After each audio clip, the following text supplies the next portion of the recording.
It's the size of a wallet or a checkbook, yet it offers the same power and features and performances. No, it isn't a new kind of credit card, but it is just as personal. What we're talking about is the latest in telephones, and just as soon as Pete can dial us in, we're going to get the full picture from Channel 7's Paul Jeske.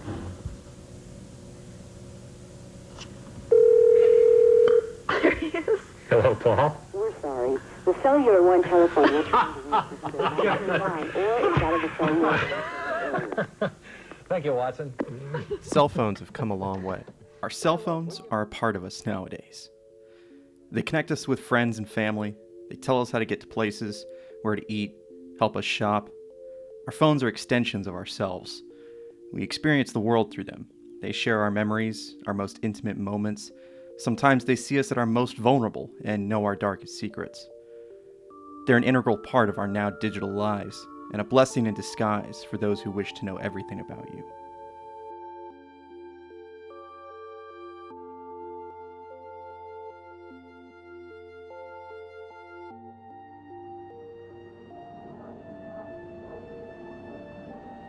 The War on Terror changed the way state and federal agencies conduct investigations. The ever-looming threat of terror lingered on the tongues of the American people, as law enforcement officials attempted to find a way to shine a light into the shadows to prevent the next Hindu attack. Out of this need sprung a new form of intelligence, electronic surveillance. The government began collecting data by the terabytes and storing it in warehouses to be mulled over at a later date by security analysts and experts. At first, this technology was only for the higher-ups, classified and only spoken of behind closed doors. But eventually, state and local authorities would begin getting the equipment themselves in order to investigate alleged terror suspects in their own backyards. Enter the Stingray, a device so secretive, federal and state authorities have signed non-disclosure agreements with one of the makers of the device, Harris Corp., who wouldn't comment or agree for an interview for this documentary. But what is a Stingray? Stingray is a catch-all term for cell site simulators or IMSI catchers. Inside your cell phone is a small chip. This chip helps your phone do multiple tasks at once and helps it communicate with the outside world. A specific part of that chip, the baseband, handles all your phone's communications with cell phone towers. The baseband helps your phone decide which tower to choose in order to have the best possible connection. Your baseband is pretty trusting and will connect to just about any tower in the area. When your baseband chooses a tower, the tower can ask you for your IMSI, also known as your International Mobile Subscriber Identity, which is linked to your billing account. The Stingray acts as a cell tower and tricks your phone into giving its IMSI, and can even tell your phone that it doesn't support encryption, meaning your phone will start broadcasting your calls and texts unencrypted through the airwaves. It can tell your phone to continuously tell it where it is, and worse.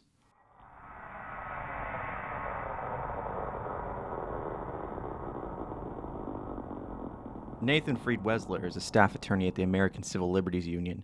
He's been pushing for transparency on surveillance technologies and is one of the foremost experts on the capabilities of Stingrays and IMSI catchers. These difficult and important issues are arising in a whole bunch of contexts. One area I work on a lot is location privacy and location tracking from police.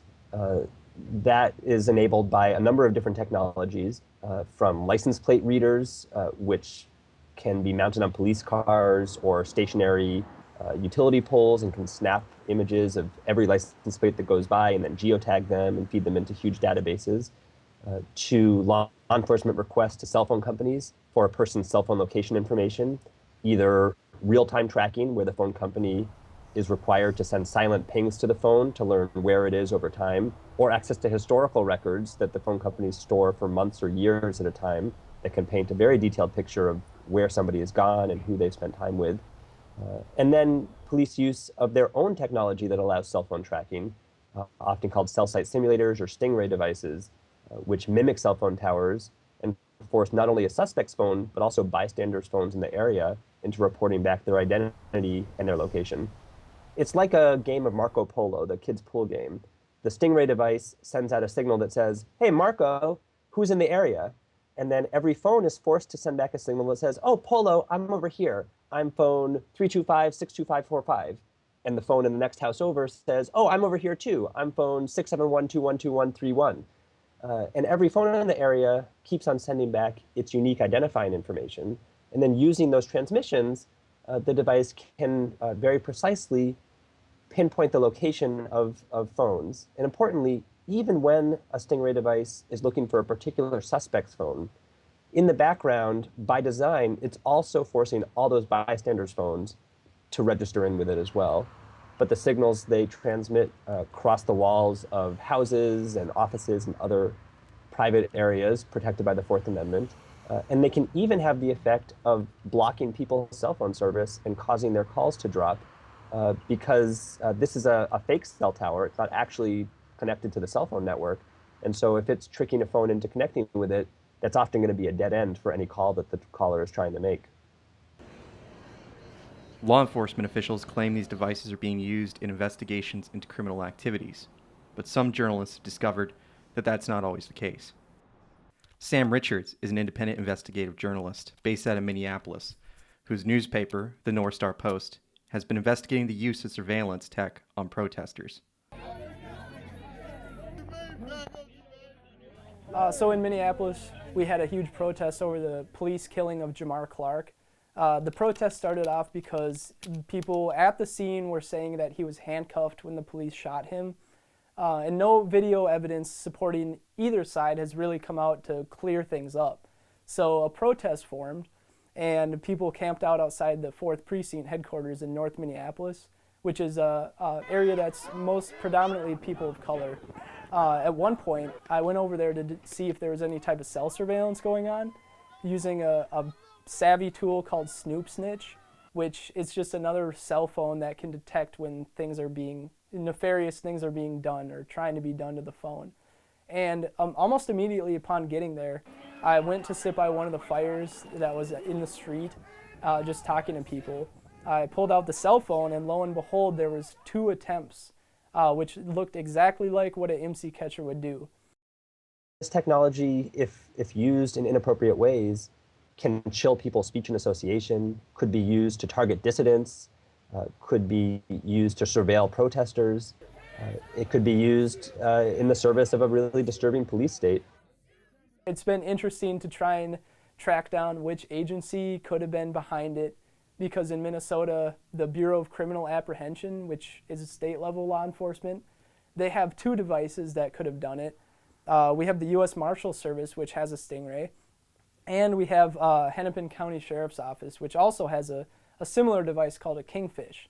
So there's at least 4 of these devices in the state, and when we attempted to kind of talk to them to see if they would be verify our data, so to speak, every agency we spoke with said no, including the FBI.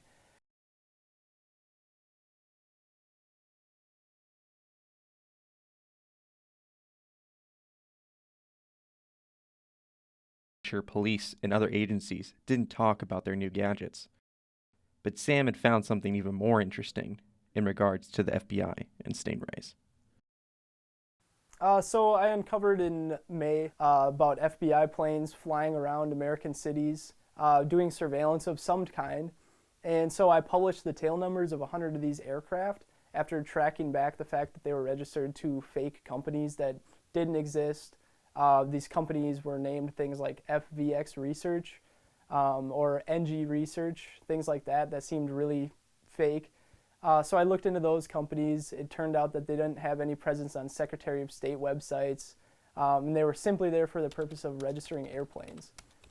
So looking at the tail numbers, where they'd been, they were circling American cities, even places like Disneyland, repeatedly. So I knew it was some kind of surveillance operation. Originally, in my first piece, I wrote that they're probably using Stingray surveillance or other kind of cell phone surveillance, but also I knew about a place, Dayton, Ohio, that had a contract with a private company to do what's called wide area persistent surveillance. So they literally have extremely advanced imaging software that was originally developed for the military in the wars in Iraq and Afghanistan, where they can survey an entire city, like 32 square miles, for example, everything moving, like cars, people walking, sometimes even birds. And I knew Dayton, Ohio, because the ACLU and other people had reported on this. We don't know a lot about what kind of technology have been on these planes. The FBI has said that only about 5 times has it operated flights with cell site simulators aboard. But we know that the U.S. Marshal Service has flown a lot of flights with cell site simulators aboard over U.S. cities, looking for fugitives or helping local police departments apprehend people or find people. We know that Immigration and Customs Enforcement has purchased a kit that allows it to install a Stingray device on an airplane. The privacy violations that are possible when police are putting a cell site simulator on an airplane are even greater than when they're driving around in a vehicle with one. Oh, well, they haven't told me anything, really. Every time I've tried to get data from them, they've come back with, we can't explain what's going on here because it'll divulge too much information that could harm national security. They had told the Associated Press a week after I published my story, and they said that they, on occasion, use Stingray. And they also noted in that they're using this advanced imaging. This, well, I believe this was developed by, I want to say the National Reconnaissance Office, but you can see they're talking about drones here. You can see, like, this is one target, like, you know, and then this is a system called Gorgon Stare, which was more, and then more advanced Gorgon Stare plus Argus. So Argus was one of the ones that was used over Dayton, Ohio, and you can just see that they're advancing the technology, being able to track more and more moving targets on the ground. They call it wide area airborne surveillance. They downplayed it a lot, making it sound like it was almost as if people just had binoculars in the aircraft. It was obvious that it was imaging as well as cell phone surveillance. And they're not forthcoming at all with, you know, how often they're using a Stingray in one of these planes or Stingray or related technology. But if I had to guess, it would be, if not every plane, pretty frequently. These devices aren't just being used by cops and G-men. A hobbyist with a knowledge of radio frequencies and electronics could build one in their own garage for fairly cheap.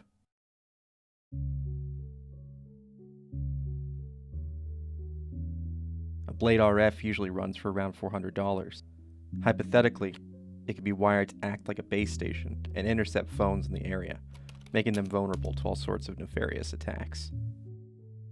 Well, this is very powerful technology. You know, in its most aggressive form, some of these devices can listen in on people's phone calls, intercept their text messages, or potentially be used to help hack into a phone remotely and get stored data off of it.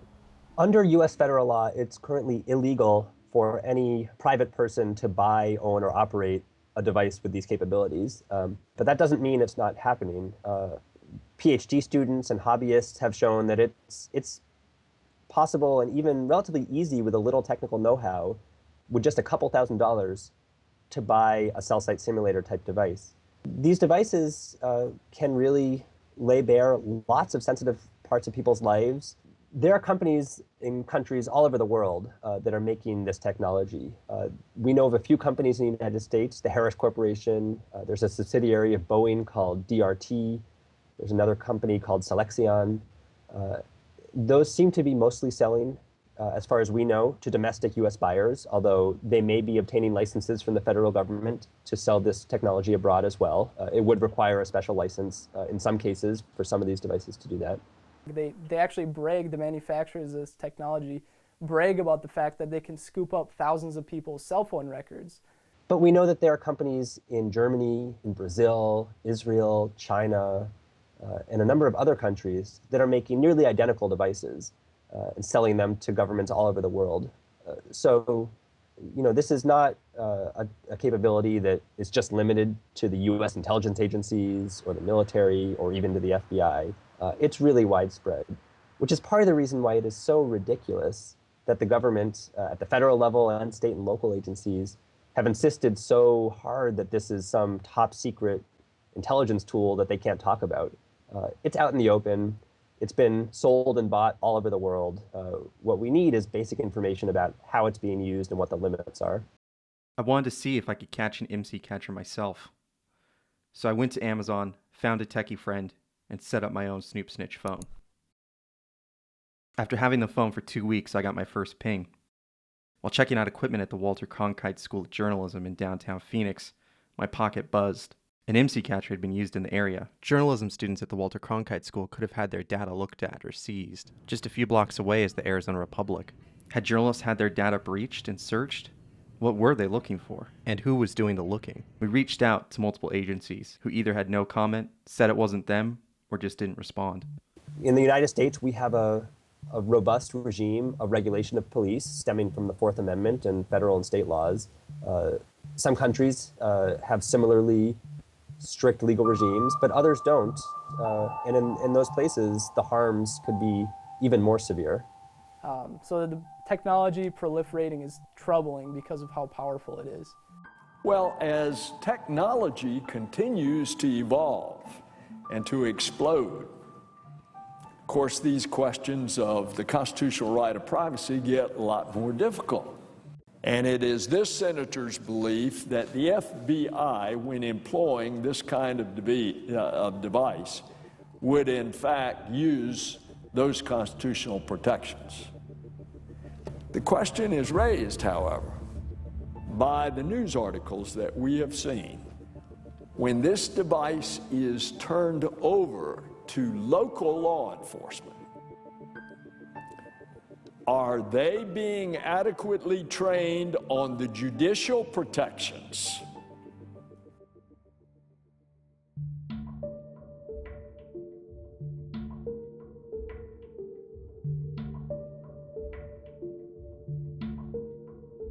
Unfortunately, we have seen very few examples of local police departments following that procedure. Mostly they've either used Stingrays without going to a judge at all, or more frequently, they go to a judge and get a court order, not a warrant, but an order on a much lower, easier legal standard. But when they're applying for that order, they never tell the judge what they want to do. Judges across the country have been signing orders without knowing that police wanted to use a Stingray, wanted to sweep in information about not just suspects, but bystanders as well. Again, you can't get a general warrant for a group of people. It's supposed to be targeted, and that's essentially the problem here. I'm troubled by the fact that the FBI is flying over densely populated areas because of how powerful we know these devices are. But just the fact that it'd be easy to strap on the most powerful device to one of these planes and then surveil tens of thousands of people's phone records without a warrant, because you can't apply a warrant to that many people, it's a huge civil liberties concern. Pen registers originally was a technology dating back many dozens of years, an analog technology. It was an actual device that police could ask the phone company to attach to somebody's phone line. And that device would just record the phone numbers that a person was dialing or the phone numbers of calls coming into that line. And that's by and large what pen register orders still allow. It's no longer a physical analog device. It's just a digital program that the phone company can run on their system. It's not intended to allow location tracking, and certainly isn't intended to allow this kind of dragnet collection that affects not only suspects, but also lots of other people in the area. A warrant is issued only after a showing of probable cause. That's the gold standard under the Constitution. One of these pen register orders is issued only after police show that the information they are looking for is relevant to an ongoing investigation. Relevance is a very low legal standard, very easy to meet, which is why traditionally these orders have been used only for very limited kinds of information in which there is a reduced expectation of privacy. In the interactions we were able to have with law enforcement officials while trying to make this documentary, they often made sure to say they followed all appropriate guidelines when using cell site simulator technology. However, in a document we received via a Freedom of Information Act request, it seemed the FBI did not consider electronic surveillance as something that required a warrant. The FBI's Manual for Investigations, the Domestic Investigations and Operations Guide, states that a physical search requiring a warrant does not include electronic surveillance. We contacted several agencies in the area about their use of cell site simulators and asked if they would take responsibility for the one used near ASU in the Arizona Republic. Jerod, sorry for the delayed response. The Marshals Service will not discuss the use of any specific sensitive equipment and techniques that may be deployed by law enforcement. These techniques are carried out consistently with federal law, Department of Justice policies, and are subject to court approval. Please let me know if you need anything else. Thank you. Police and federal officials are constantly battling to keep up with new technologies, and this ongoing battle has contributed to the prolific use of cell site simulator technology. But is there another way?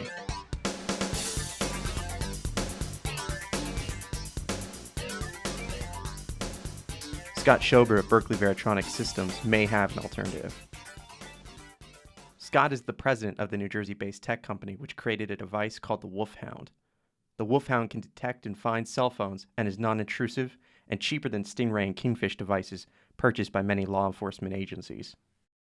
Any of those IMSI catchers, a Stingray or what have you, they are lawful if you get a court order, and they're doing a whole lot more. They're active. They can actually transmit. They act as a man-in-the-middle attack often, and it will be able to demodulate and provide you a far more information, such as maybe it's the content, maybe it's a text message, perhaps the phone number, those type of things, so you can actually eavesdrop. Whereas a Wolfhound Pro is different in that it's passive, so we're not transmitting at all, and we're not demodulating, pulling out the packets of any information that would cross the boundaries and be private. So we're focusing instead on the RF signal energy, radio frequency energy that's transmitted from a mobile phone to a base station, and we steer toward that. I always liken it to a Geiger counter, where you'd wave it back and forth until you see the signal strength intensity increase as you get closer to your target. You can't hold a Stingray in your hand and you're not able to mobily operate it with one finger here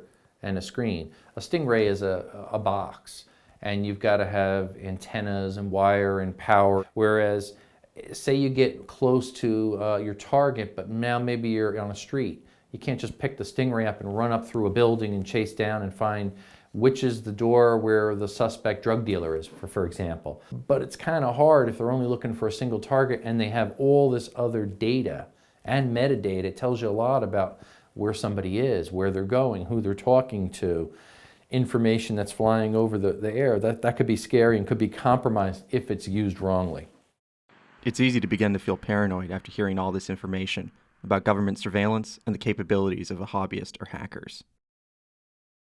I started to fear my phone, thinking that it might turn against me, but then I found out that it's easier than I thought to protect myself from prying eyes of all sorts.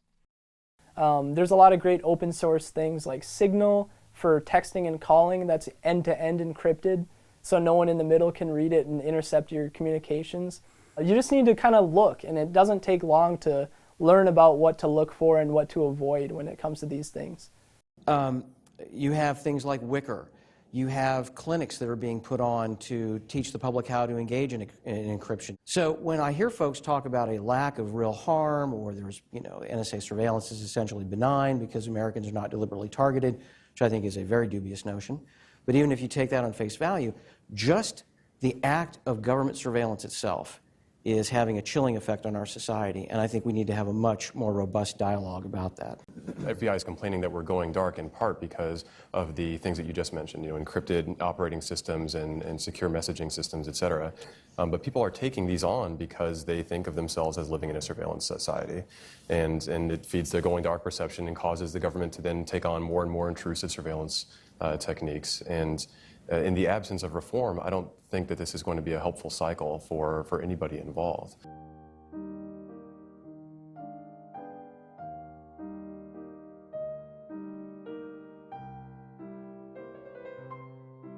A lot of the independent media work I've done has been just on my cell phone, live streaming, tweeting, stuff like that. You can communicate with people around the world. It's amazing. And it's unfortunate that such a great system like the internet and cell phone technologies has been subverted so strongly. Knowing where someone's cell phone is generally tells you where that person is. And knowing where a person is can reveal if they're at a psychiatrist's office or a doctor's office, the abortion clinic or an NRA meeting. Those are the kind of details that we have every right to keep private if we so choose. And we should have some reasonable limits that prevent government from collecting that information without very good reason and strict court oversight. It should be a concern for anybody in this country because one of the sparks that ignited the American Revolution was general writs of warrant, in which the government could come in, the king's men would come in and rifle through anything that you owned, your papers, your person, without a warrant. And this infuriated the colonists for obvious reason. And nowadays it's happening in such a higher level that it should concern everyone. We live in a digital world now, so all these planes flying over, the Stingray are proliferating on the ground with local police departments as well. So that there really is no privacy if we continue these programs to be operational. When people say I have nothing to hide, so I have nothing to fear, it's frustrating because the person who's been credited with that was actually Joseph Goebbels, the Nazi propaganda minister in 1933. So they were obviously after people falling in line and not being concerned about the rights that they are entitled to. And that phrase unfortunately stuck. And it's a lot more complicated than that because I've never met somebody that honestly has nothing whatsoever to hide.